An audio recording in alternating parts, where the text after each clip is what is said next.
God, thank you for using me. What's up, nourishers and flourishers? It's the Love Practitioner. And I just wanted to be in conversation with y'all for a little minute. So, sometimes God will place us in a familiar environment with a new lesson. And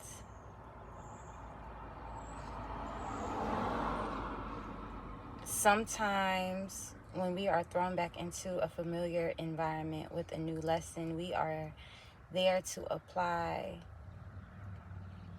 the things we have learned and obtained within ourselves. And that's a place where you can really recognize your growth. And that's a place where you can really be fueled to continue to grow. And with compassion and all these things, understanding, accepting, embracing, acknowledging that all your feelings are valid. In this space, you learn to hold oneness of all those things, right? You have that wisdom to direct you and that discernment on how to act. It's up to you. It's called free will, okay? Okay. In Proverbs 23, and for the Passion Translation, this chapter is titled Wisdom Will Protect You, which is so true. Proverbs 23:12 says, pay close attention to the teaching that corrects you and open your heart to every word of instruction. So, paying close attention to the teaching that corrects you could be whatever I've learned in this situation or this experience in my life, should I say. What were those lessons?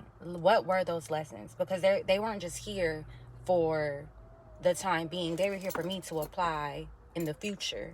They were here for me to apply now, because now I know how to better handle the situation. Now I know myself a little better in this season, in this time of my life, in this decade. It even mentions in this chapter to keep it close to your heart. It says, embrace the truth and hold it close. Don't let go of wisdom, instruction, and life-giving understanding. I've been listening to Marcus Taylor. He's a motivational speaker.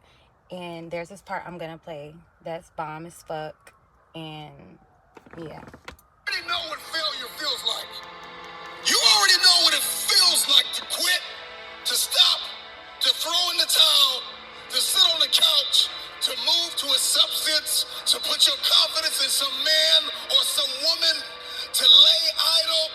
But do you know what it's like to give everything that you have and push and persevere? If you're going to understand the program of resiliency, we are going to have to stop running from difficult times. Stop praying that the storm will pass over you and pray to grow through the storm. Stop going around it, go through it. What you go through, you will grow through. Some fights are not won in the first round. Flat out, the moment that you get that and you get crystal clear and you accept the fact that there are some giants that you will not defeat in the first round. You need endurance. You need stamina to reach some goals. You're not going to hit the million with the first investment.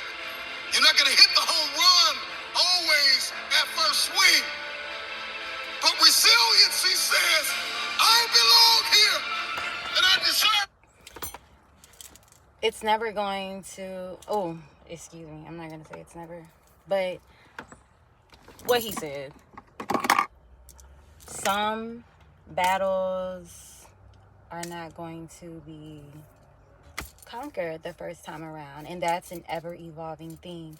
And one of my mottos, by yours truly, is, and this is something I'll be having to remind myself of, your wisdom does not negate your humanness. My wisdom does not negate my humanness. My wisdom doesn't mean I'm going to choose to be wise. My wisdom does not mean that everything is cool by motherfucking Yah. with everybody who I feel like is trying me. My wisdom is something I do my best to lean on, and I have seen improve throughout my life because I'm so dedicated, determined, and willing, and there's no other choice but for me personally to evolve and grow. So even if I have this intention of changing something about me within, and it's taken me 10 fucking years, like, okay, but what I'm doing is I'm climbing that mountain. I'm striving for it.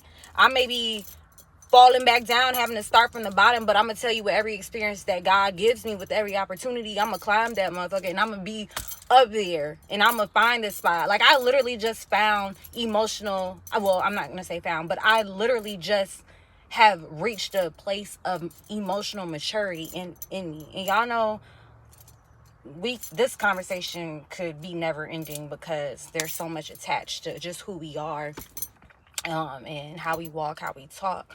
So yeah, but I don't know. I just wanted to, I do know. I just wanted to share that. And the whole point is, sometimes you will be dragged into a familiar environment with a new lesson, and you might be wondering why, or how did I get myself in this situation, or I know better. Like, I need you to slow down. I need you to take a breather. I need you to learn or continue to practice feeling your feelings honestly and truthfully, accepting them, thanking them, and first giving thanks to God that the fact that I can feel. Some people really out here can't feel, and it's not by choice. So to have your senses is beautiful and amazing. So thank you, God, for that. But yeah, sometimes you'll be put in a familiar environment with as a new human being, like as a whole different version of yourself, and it's kind of like a nudge. So you ready to grow and apply these lessons so we can get to this next ascension, or there's gonna be another, rendezvous? But I don't know if that was the right word to describe it. I feel like you kind of know where I was going with it. But yeah, I love y'all. So Heavenly Father, Divine Mother, thank you for allowing us to be here in conversation. Thank you for the words hitting how they're supposed to hit to every individual. Because, sometimes I'll be like, oh my gosh, I'm just like, just being time. I just feel like I'm getting so lost. Thank you for helping me to articulate my words better. Maybe I'm overthinking. I don't know, but thank you for covering and protecting us. Thank you for us getting to it, regardless if that means we're getting into it in our silent season, or in our speaking season, in our whatever season we're in. Happy New Year. Beautiful spring.